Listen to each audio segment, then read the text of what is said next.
There we go, recording in progress. So there we go, right.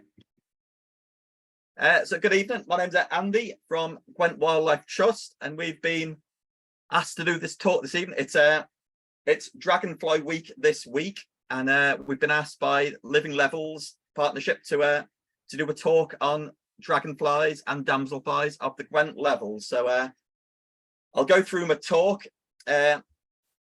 Hopefully there'll be some questions, but maybe if we leave the questions till the end, and either you can unmute yourself at the end and ask a question, or you can put your question in the chat and I shall pick it up from there. There we go. Just admit a few extra people, but so I think we're gonna go.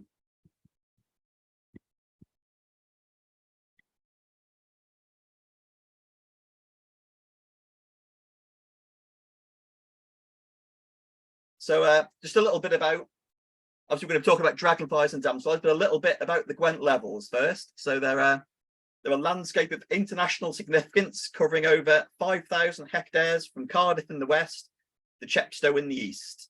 Flat landscape that's reclaimed from the sea in Roman times, and there's a seawall there that protects them from inundation by the sea. For example, at our reserve at Mega Marsh, it's actually probably 3 or 4 meters below sea level. So if the seawall wasn't there, then the sea would come in. But the seawall's there protecting it, and there's sort of a network of sort of farmed, basically a farmed landscape. But each of the fields is bordered by historic watercourses known as reens, and there's 900 miles of reens that crisscross the levels. And because of all these reens, that's why the dragon and damselflies love it there so much. And the vast majority of the Gwent levels is protected as a site of special scientific interest. But despite this, you may have been aware there's various threats to development on there from the M4 and from solar and various other things, but we won't get into that too much tonight. Admit one other person. So basically, dragonflies, damselflies, they're all under the group called Odonata, but there's distinctions between a dragonfly and a damselfly. So the dragonflies are generally larger and more robust than the damselflies. Strong, fast, agile flight. And when they rest, they hold their wings out at right angles to their body. So you can see a dragonfly there at the top. That's a common darter. And their forewings are generally a little bit different to their hind wings. And their eyes are large and generally meet at the top of their head. The damselflies, on the other hand, tend to be sort of smaller, delicate looking with a thin abdomen, and their flight is comparatively slow and weak. When they rest, they hold their wings close along the length of their abdomen, except for the emerald damselflies, which don't. There's always the exception that proves the rule. And their wings are about equal size and shape, and their eyes are always separated. So that's basically the difference between your dragonflies and your damselflies. So we'll take a little bit of a look at the life cycle. Now, I realise of all the people who've booked on here, I think there's all sorts of different levels of knowledge on dragonflies and damselflies. And I see some people are booked on our sort of county recorders and probably know a lot more than me. And some of you may know very little. So hopefully there'll be something for everybody in the talk, but we shall see. There we go. So life cycle. So you've got to consider which came first, the chicken or the egg, or the dragonfly or the egg. But for purposes here, we're going to say dragonfly, damselfly first here. So starts off their mating here. There's migrant hawkers on the left there mating, and beautiful demoiselles on the right there mating. So the male is sort of generally the more colourful one of the two, and it's sort of grasping the female just behind the head.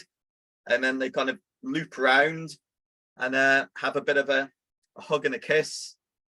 And quite often they actually fly around, sort of join together like this. But they'll mate, and quite often there'll be other males sort of all chasing, trying to sort of woo the female.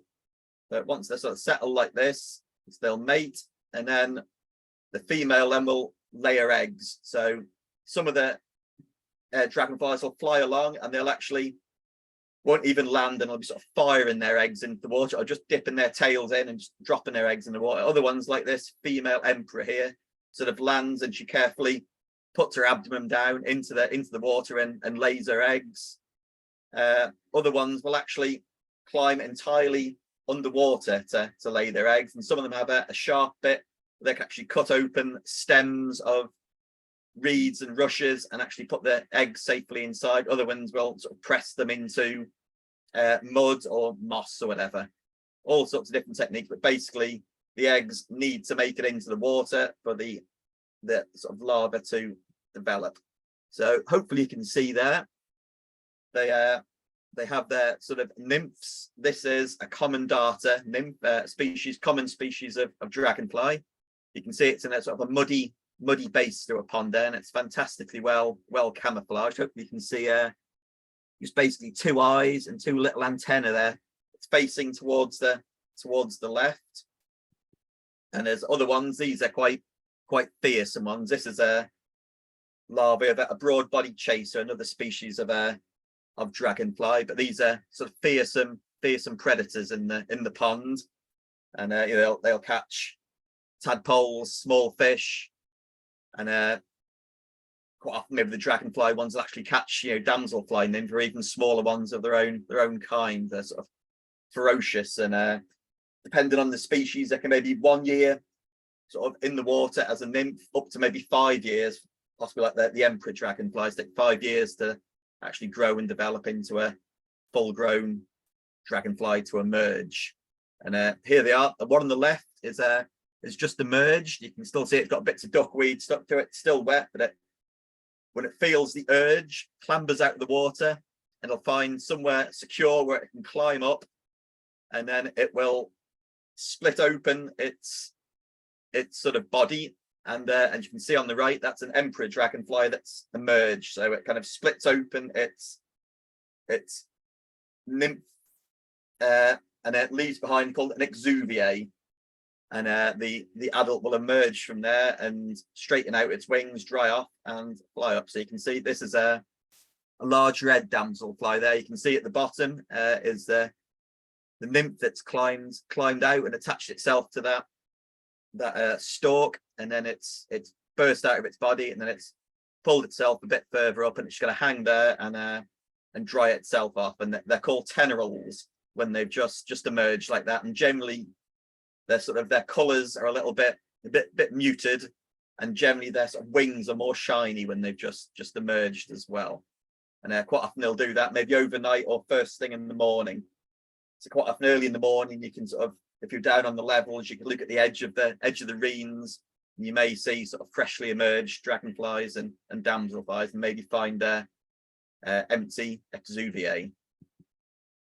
And then once they've sort of straightened out their wings, off they go. And then they are fearsome hunters when they're in the ponds and in the ditches and the lakes. But they're also fearsome predators when they're on the wing as well. This is an aptly named golden ringed dragonfly, but hopefully you can see in its mouth there, that's a honeybee, which looks tiny compared to it. It's only the size of its head. So it's caught that honeybee and just chomping away on it. And not quite such fearsome predators, but in their own more miniature world, the damselflies are as well. You can see this damselfly's caught something there and chomping away on it. But this is the only dragonfly you'll see tonight which doesn't occur on the Gwent levels. This is a club-tailed dragonfly, which is a bit of a speciality on the River Wye in Gwent. But I've put that in here because you can hopefully see it's got its wings, but underneath it you can see another pair of wings, and this club-tailed dragonfly has actually caught a banded demoiselle damselflies. They're even sort of preying on almost their own kind there, so fearsome aerial hunters. And as well as being hunters themselves, they're also the hunted. So you can see a damselfly there, which is fallen prey to an orb web spider. And then down the bottom there is a 4-spot chaser, which was also caught in a spider's web. And you can see it's actually far bigger and far more powerful actually than the spider. But the spider's caught it in its web and wrapped it up. And quite grimly, that 4-spot chaser was still very much alive and wiggling away in there, but there was no way it could escape. And this fantastic picture at the top is my friend Pete lent me that. That's they're also it's a hobby that. So hobbies sort of specialize in hunting dragonflies, and I think I owe Pete a Milky Way for that. So thank you, Pete. And now sort of go into the species that we actually have here in Gwent, and particularly on the Gwent levels. So in Gwent, there's been 33 different Odonata, which is the group that covers dragonflies and damselflies recorded. Many of them sort of common breeders, but some of them sort of very rare vagrants, because you might not realize it, because they're only insects, but they can actually migrate huge distances, and we get sort of, you get rare migrant birds appear, but also rare migrant dragonflies will fly up across the English Channel and into the UK. And of the 33 species that have been recorded in Gwent, 27 of them have been recorded just on the Gwent levels, which shows the real importance of the Gwent levels for dragonflies and damselflies. So I won't go through all that. We're going to go through each one individually now, and so we're going to look at the damselflies first. So they're a suborder of Odonata called Zygoptera, which means paired wings. Because I said earlier, they have their wings very much identical. They're two pairs of wings sort of match. So we're going to look at all the damselflies that we're going to get down on the Gwent level. So this is a very common one. You may well have this in your garden pond as well. This is the azure damselfly, but there's just to confuse things, there's quite a number of damselflies that are basically black and blue. But this particularly common sort of species, common and widespread on the levels, and perhaps overlooked and under-recorded recently. But there's a few little ID tips there. On sort of the damselflies, they have these sort of stripes on their thorax, which are called the antihumeral stripes. And on the azure damselfly, the blue antihumeral stripe is thin, which is a very similar species called a common blue damselfly, which has thicker antihumeral stripes. But also a feature on the azure damselfly, if you can see on the side of the thorax, there's a little black mark, which is called a synagrian spur, which again, that isn't present on the common blue damselfly. And also, if you look right at the top of the abdomen, there's a U-shaped black mark, which is differently shaped in the common blue. So there we go. And this is just to show that even this one here looks all nice and blue, nice straightforward. Not necessarily when they're sort of females, or when they're freshly emerged. All this, they can be sort of different colours. But hopefully you can see that's still got that same little synagrian spur on the side of the abdomen there. So even when it's not looking maybe as it should, it's still got that little feature there.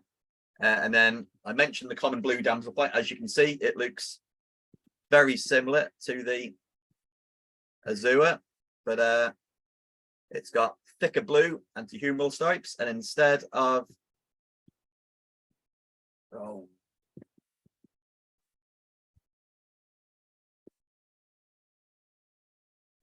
the U-shaped mark on the azure damselfly, there's a mushroom-shaped mark at the top of the abdomen. And again, these are common and widespread on the levels, although there are quite a few sort of distribution gaps, because I'm going to mention later that the county recorder, Steve Preddy, is putting together an atlas of all Gwent dragonflies and damselflies. So he's going to be hoping that lots of records are going to come in. And this, although this is a very common species, he's mapped out all the records, and there's big sort of gaps on the levels where this species hasn't sort of been recorded, but we're pretty sure it will be there. So if people get out, even if you think this is a common species, if you get your records sent in, we can help sort of fill out the atlas better and understand all these species of distribution. And then another sort of blue and black damselfly. This is the blue tails. Hopefully you can see there's a lot less blue down the abdomen. but most of the blue is concentrated at the tail there. So that's why it's called the blue-tailed damselfly. And again, this is another one. It's common and widespread on the levels, although again, perhaps under-recorded recently. There's lots of records maybe 10 years ago, but not so many in the last 10 years. So we want to try and work out, have the numbers actually fallen? Has their distribution changed? Are there less of them? Or is it just that people aren't recording them as much anymore? But just to confuse things, there's also a scarce blue-tailed damselfly that we get in Gwent, which is a lot sort of rarer. It's a nationally important species, near threatened. But if you were down on the levels, it's very unlikely you'll see the scarce blue-tailed damselfly, because it's generally confined to the sort of western uplands of Gwent. But just to confuse things, there's been one recent record on the levels, so you can't be sure that your blue-tailed damselfly isn't the scarce blue-tailed. But there's slight differences to the extent of the blue on the blue tail. So if you had a photograph, you'd be able to, sort of compare that and work out which was which. And then we've got some more recent arrivals to Gwent. There's the red-eyed damselfly, which you can see on the top there, which does have red eyes. And prior to 2017, that was the only red-eyed damselfly in Gwent. But since 2017, the small red-eyed damselfly has been spreading north and westwards and has found its way into Gwent as well. So it's far less easy now to be sure which one you've got. And in fact, the small red-eyed may even be sort of commoner now. Oh, somebody else. But there are subtle differences. As it would imply, the small red-eyed damselfly is slightly smaller, a bit more sort of delicate looking. But obviously, they both got the red eyes, but the blue near the tail extends a bit further up, and there's kind of like a little black X at the end of the tail as well. And both these species have a habit of they tend to sort of stay away from vegetation at the edge. They tend to really like to be on sort of water lilies. So a good place to see species like this is on the lake at Tredegar Park. And sort of the lilies on there, but I think also at Mega Marsh as well, various places like that. But yeah, you'll tend to see them more out over the water, landing on water lilies, than actually landing on the vegetation by the side. And then we've got emerald damselfly, real nice one here. This is a male one, but these are quite a scarce species on the levels. Up in the sort of western uplands of Gwent, there's loads of them. So a place like Garn Lakes and the like, you'll see absolute loads of these. And we're doing just a little plug there. We're doing a dragonfly and damselfly walk up at Garn Lakes later on in July. If people are interested to come and see all the sort of different species that are lurking up there, which you don't get down on the levels. But there are a few records of emerald damselfly down on the levels, and so that's a really attractive looking male one there. But the female is maybe even more attractive looking there, and really emerald, a real beauty. And then we have a large red damselfly, which is again a really sort of common one in Gwent, and one quite likely you may have in your garden ponds. But it's been recorded sort of widely on the levels. But recent records may show that it's in decline, or there's been sort of under recording. So it would be, again, the last 10 years there hasn't been anywhere near the sort of distribution of this species across the level. So it'd be interesting if people have records to get those records sent in, and we can see if really it is sort of declining. But as you can see, it's a damselfly and it's red.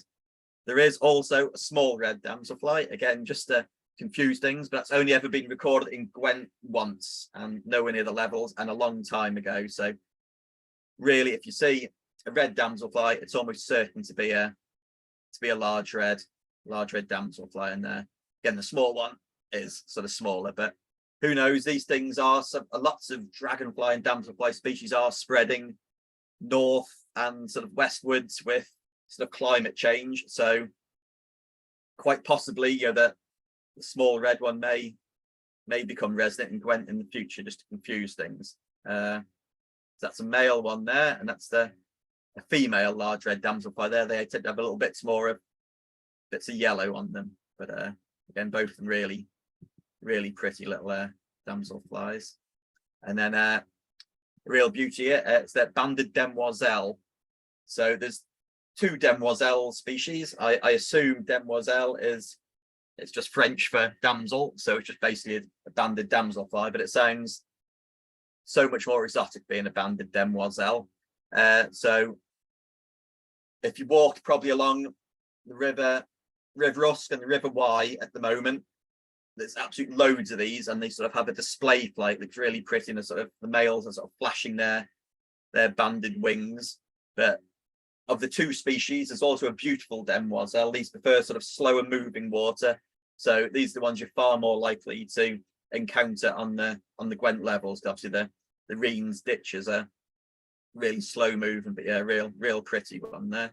So that's a male one. It's a male. It has the banded wings, and that's the female there, which is again really pretty, but sort of more sort of emerald green, but not to be confused with the emerald damselfly. But it lacks the banding on the lacks the sort of banding on the wing, but of the male, but still a banded demoiselle. The female looks quite like the beautiful demoiselle, but hopefully you can see there that that's like a male beautiful demoiselle that lacks the banding on the wing. It's all sort of coloured in the wing, and there's far less of these actually on the Gwent levels because it prefers sort of faster moving water courses, but you will find a few of them on the Gwent levels. Right, so that's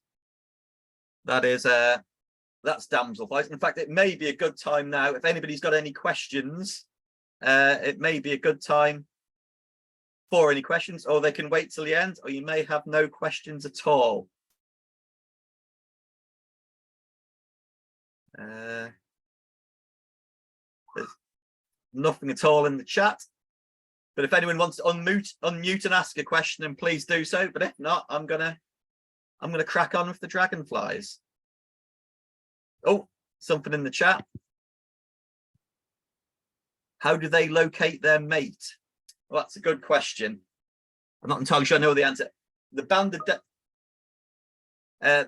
demoiselles, they kind of do a display flight with their banded wings, so they're kind of almost showing off to the female. So the females will sort of see the males flying around looking all a bit fancy, and maybe even go to them.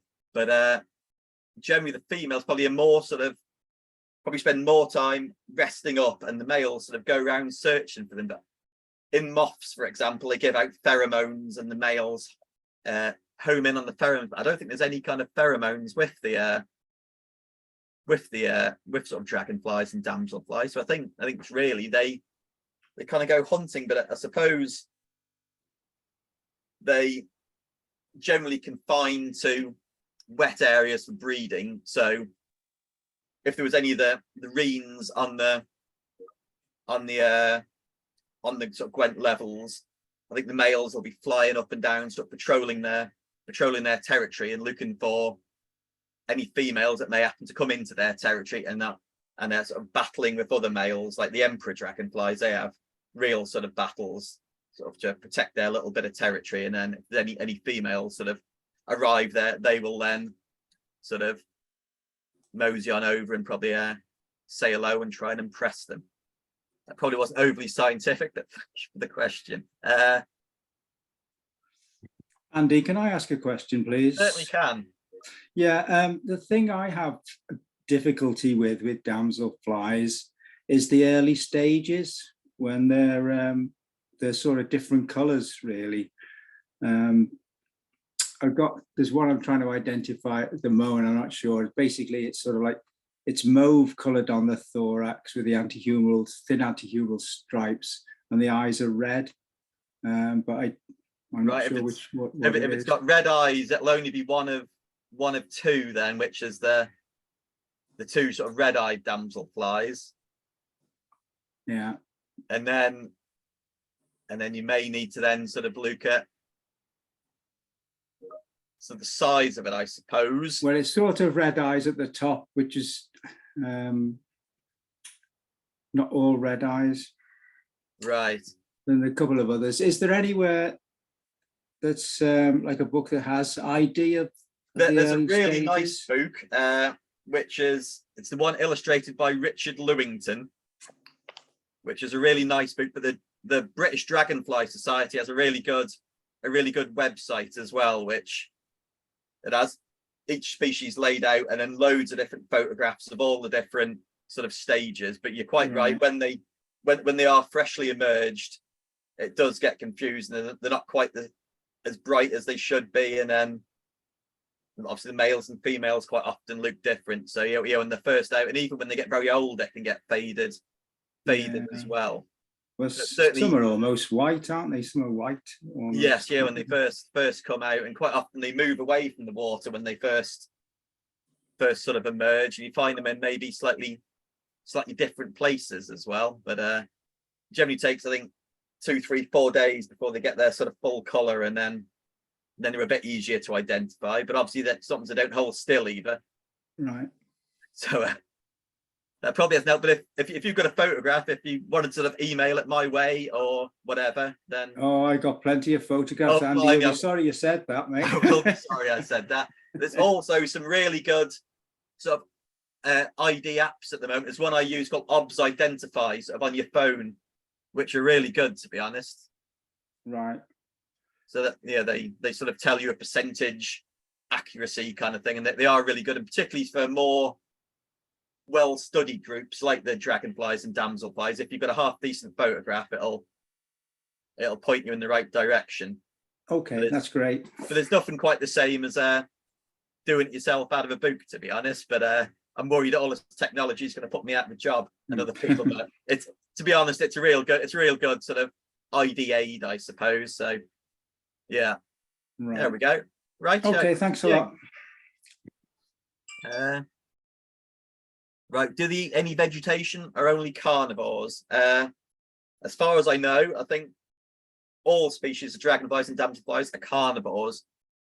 There are sort of generally with these things exceptions that prove the rule, but I think as far as I know, all carnivores. So when they're nymphs, they're in the ponds eating all sorts of things, but up to the size of tadpoles and small fish, and then when they're on the wing, they'll be catching all sorts of things. And said the big dragonflies can catch butterflies and bees and all sorts.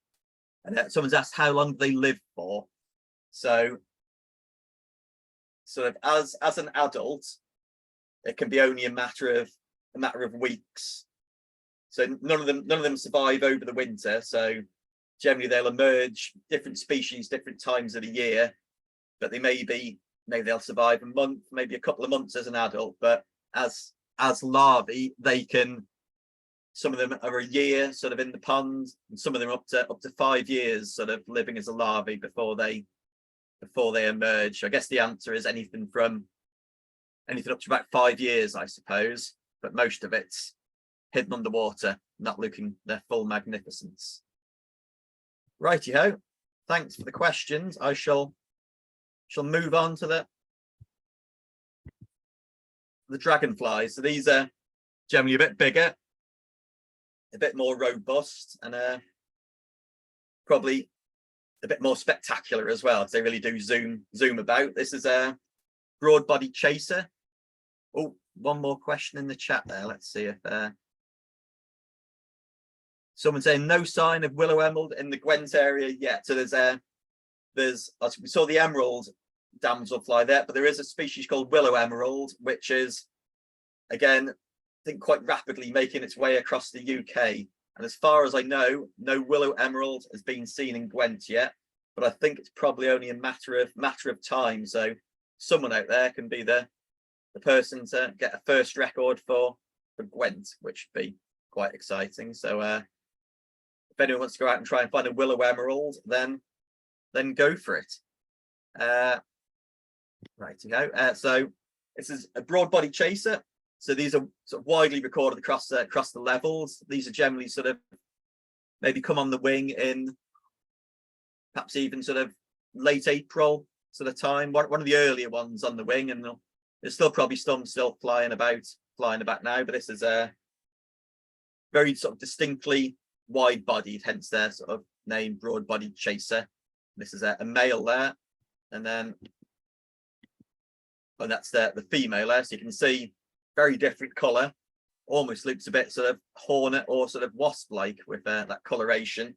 But again, you can see the sort of the wide body there, which is pretty unmistakable when you get a good glimpse.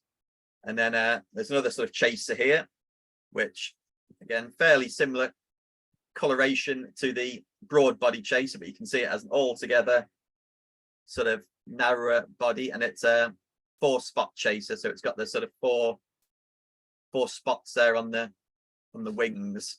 And again, this is another species that's on the wing quite early on in the year, and I think these were featured in the Wild Britain programme a couple of months back, the David Attenborough one that focused on the British Isles, and the spectacular roosts of these, which you get not on our levels but on the Somerset levels. So I went over to Ham Wall on the Somerset levels earlier on this year, and there was literally thousands of these. Every single sort of reed stem had these on early in the morning, sort of all roosted overnight. But these are sort of fairly common on the Gwent levels as well, but they tend to be most of the records are east of the Usk, sort of around Newport wetlands, but they're likely to be other places. But obviously if people have records of these sort of west of the Usk, then we people would like to have these records. We get a better idea of their distribution. A little question there. Someone asked about books, and Anne here has recommended a book called Britain's Dragonflies by Dave Smallshit and Andy Swash. So there we go. That's another recommendation. So there's that book, or there's the one that's illustrated by Richard Lewington. They're both really good books. Thank you, Anne.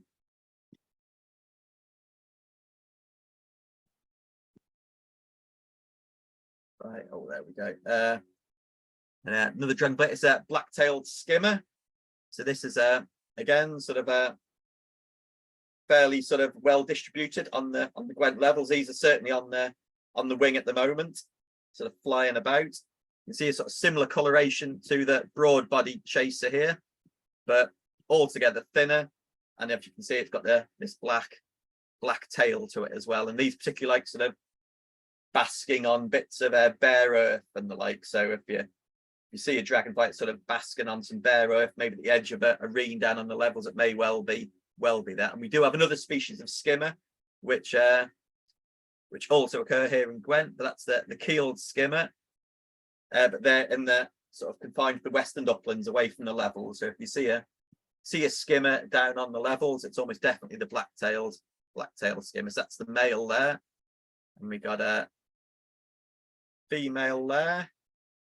Very different. I think that's a female anyway, rather than a young one. And then this is probably our commonest species of dragonfly. But these are probably just coming on the wing round about now, I would say. So obviously different ones emerge different times of the year. So these will be emerging now, but quite often when they first emerge, they're sort of more sort of yellowy in colour, and it takes a little while, and the females remain sort of yellowy in colour, but the male one develops this lovely sort of red coloration. And these will sort of be emerging around about now, and you can probably still find these on the wing unless we've had a really heavy frost, maybe into November. So this could well be the last dragonfly you'll see on the wing during the year. But they're common and widespread species on the levels. Quite a small dragonfly, but obviously still far more sturdy than the damselflies. And as you can see, they're not always red. It's another common darter. And then we have very similar species here. So we have the common darter there, and then there's a ruddy darter, which is probably a bit more rich red, but it has a sort of you can see sort of the abdomen of the common darter there is kind of almost straight down, whereas on the ruddy dart it's very much sort of wasted in, gives it sort of a more distinct sort of shape. And these are far less common than the common darter. Whereas the common darters you'll probably find all across Gwent, the ruddy darters are largely confined to just being on the levels in Gwent, and then particularly just east of Usk. So if there's any records west of the Usk, again, that would be great to have records from there, get a better idea of their distribution. But it may be that they don't occur sort of on that sort of end of the levels so much. And again, these will be probably, I think I saw one of these maybe 2 weeks ago. So these are certainly on the wing now. And this is I think our biggest dragonfly species, and as the name would imply, the emperor, a big whopper here. So I was out today sort of surveying, and we had two or three of these sort of flying about all day kind of thing. And these are, you know about it when one of these goes by, you can hear their sort of wings going. And I think I said before, like the males quite often battle against each other. You can see one of the wings there, it's missing part of its wing, and that's quite often because they're sort of battling against each other, and they sort of lose bits of their wing, but they seem to battle on just fine. But yeah, these are big chunky ones, and sort of largely blue, but sort of green thorax. But yeah, quite sort of common species. And again, these have probably been on the wing for a good month or more now, and they'll continue to be so for probably well into August. And then this one here is a real sort of speciality of the levels. This is the hairy dragonfly. So hopefully you can see, obviously you have the head on the top, and then the thorax, and then the long bits of the abdomen. So on the thorax, you hope you can see it's quite hairy, and that's the hairy dragonfly, and that's a real sort of speciality of the levels. And I think up until last year, there hadn't been recorded in Gwent away from the Gwent levels, but there was one record near Raglan last year, I believe. But this is quite an early flying species, so I'd imagine it's probably already too late in the year to see hairy dragonfly. These will be emerging sort of late April, May, and they're probably all emerged, all died by now. But obviously there'll be fresh eggs in the reens, and there'll be obviously lots of their nymphs in the reens ready to emerge next year. And then sort of again sort of similar kind of design, but as you can see, sort of there's all lots of subtle differences in the colours here. This is a southern hawker. So this is again quite a late flying species. I think I saw my first one of them maybe last week. So they're sort of on the wing now, and they'll be on the wing well into the autumn. This is one of our biggest species. This is a male one here, but there's a really nice sort of mix of yellows and greens and blues sort of all the way down the abdomen. And then you can see right at the top of the abdomen there, sort of a yellow golf tee, which is quite a distinctive feature. But I think the migrant hawker also has a golf tee, but if you find a golf tee on it, then it's going to be one of those two. So here's your migrant hawker, but you can see it doesn't have all these extra greens and the like on it. It really is very much sort of browny black and blue. But this is a migrant hawker. They again sort of quite a sort of late species. I don't think I've seen one yet this year, but they'll be sort of on the wing quite soon, and then there'll be loads of them down on the level sort of throughout July, August, September. Be one of the sort of commoner dragonflies across the levels during the sort of height of summer. Probably a bit smaller than the southern hawker there, but still a decent sized dragonfly. And then another species of hawker. This is the common hawker, but despite its name, it's actually not all that common, and particularly in Gwent, it's far more confined to the sort of western uplands. Again, it's more a species of like sort of moorlands, heathland pools and the like. But I think it's just been one record ever on the levels. But if you went up to again sort of up up round Garn Lakes and up near a place called Bryn Surth and Winey Pound, sort of up near Bryn Mawr and the like. There's all loads of ponds up there, great sort of dragonfly sites up there. That's where you can far better chance of seeing a common hawker.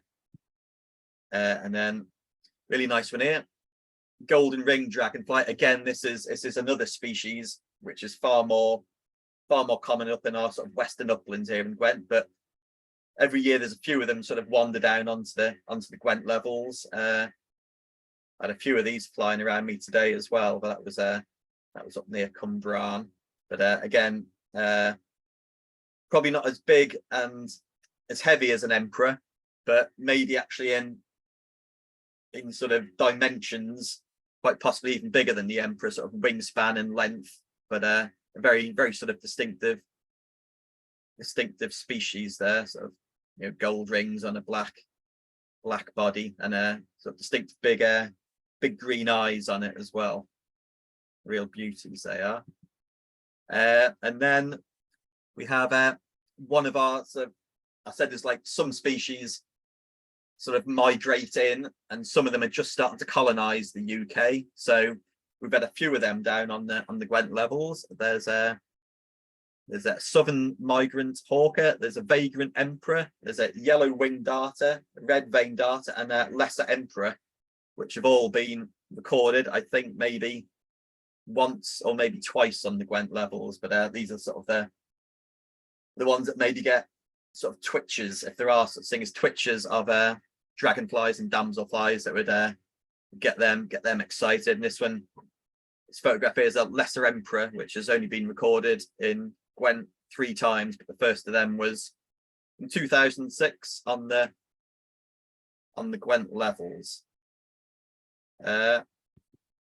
Right, so I think I mentioned that Steve Preddy, who is Monmouthshire's county dragonfly recorder, is hoping to put together the Monmouthshire 2030 Dragonfly Atlas project. So he's done loads of great work already, and obviously there's loads of records which are held in the system, and he's got them all mapped here.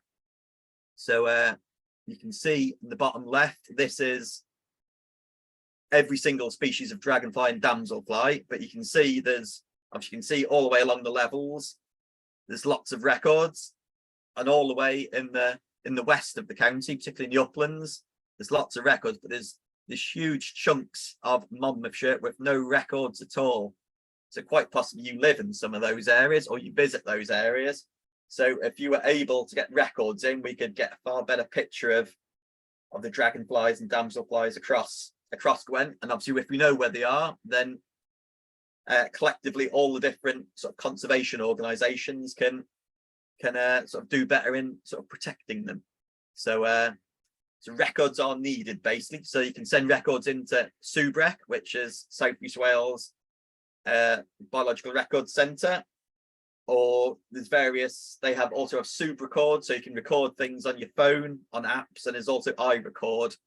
So you can do all of that whilst you're out in the field. You can just click on and it'll take where you are in the county and just, you know, fire your record in, or you can come home and obviously on your laptop fire the records in. But obviously the more records we have, and particularly for putting together this atlas in 7 years time, if we get as many records in for Steve as possible, that would be great. And if you go on the British Dragonfly Society website, he's done a lot of great work on there. So there's actually individual maps for all our 33 species as well. So you can go on there, see where they've been recorded before, and see gaps where they haven't been recorded, and maybe try and fill in the gaps.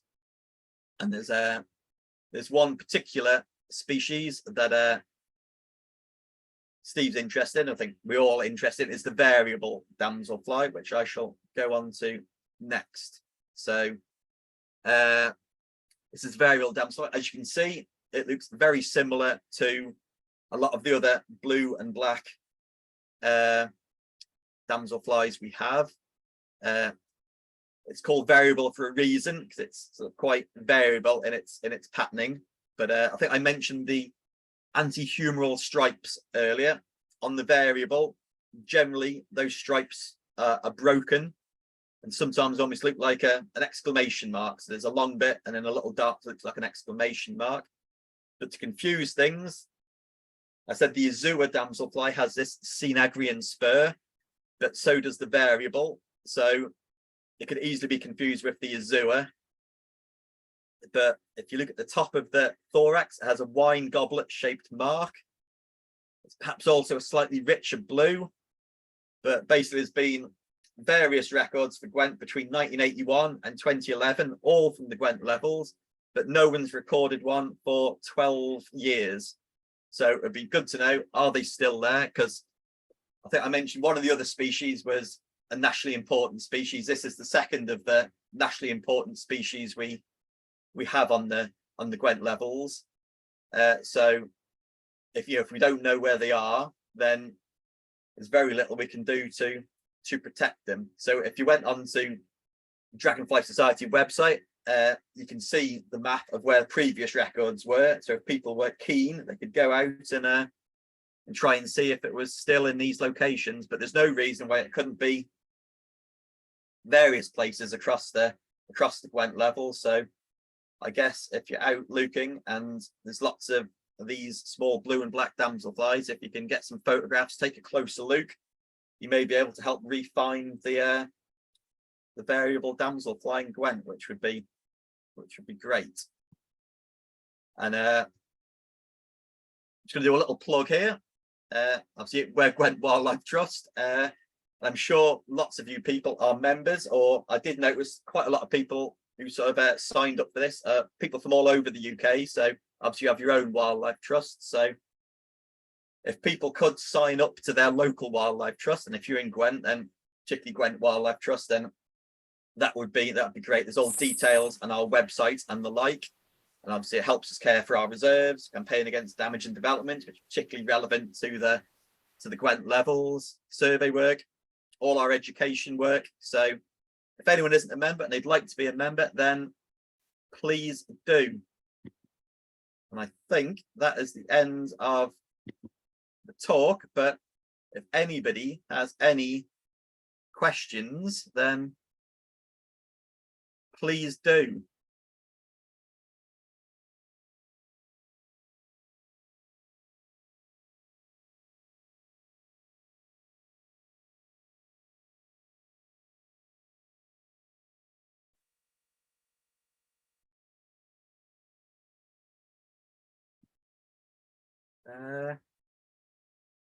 What's the difference between migrant and vagrant? Oh, blimey.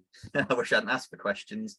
I guess migrant probably refers to something which sort of regularly migrates, which does like a swallow is regularly migrates. It's a migrant from Africa to the UK and back again. Whereas a vagrant is something which probably turns up where it shouldn't necessarily turn up. So it's quite often species that do migrate, but they maybe get blown off course or they overshoot. So yeah, generally a migrant will be something that is doing this regular, yearly sort of commute between areas, and a vagrant is generally something that's gone a little bit off target. Okay. Right. Is it unusual for damselflies to enter the home? A male beautiful demoiselle came into my kitchen yesterday and flew around me until I followed it out to its favourite perch on the buddleia. I guess it's fairly unusual. Obviously, loads of moths come into your house, particularly if you leave a light on at night, kind of thing. But it'd be fairly unusual for a damselfly or dragonfly to fly in. But they are just sort of flying about, and I guess if there's an open door, then they may well fly in. But obviously, if any do fly in, if they can be gently helped back outside, then I'm sure they'll be grateful. Someone said Dufferin Gardens is a great spot for seeing dragonflies. They're not quite in levels. Yes, I've been to sort of Dufferin Gardens there, sort of national trust place over the Bailey Morgan way, and it is a great. I think some of those photographs were taken over there. So now, decades ago, there used to be lots of dragonflies in the lake next to Asda's Bryn Mawr before development.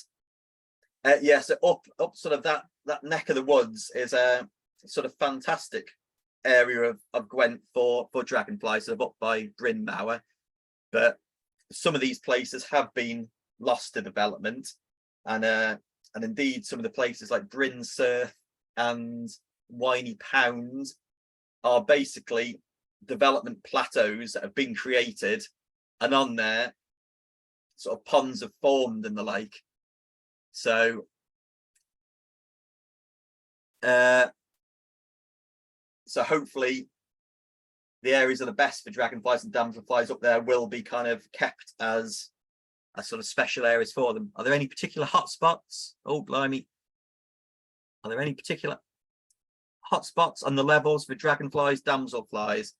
Well, I think Newport wetlands and sort of Gold Cliff lagoons seems to get lots of records, and it's probably because it is like really good sort of habitats around there, but also it's because I think a lot of people visit those areas. Obviously Mega Marsh, I have to do a shout out to Mega Marshes.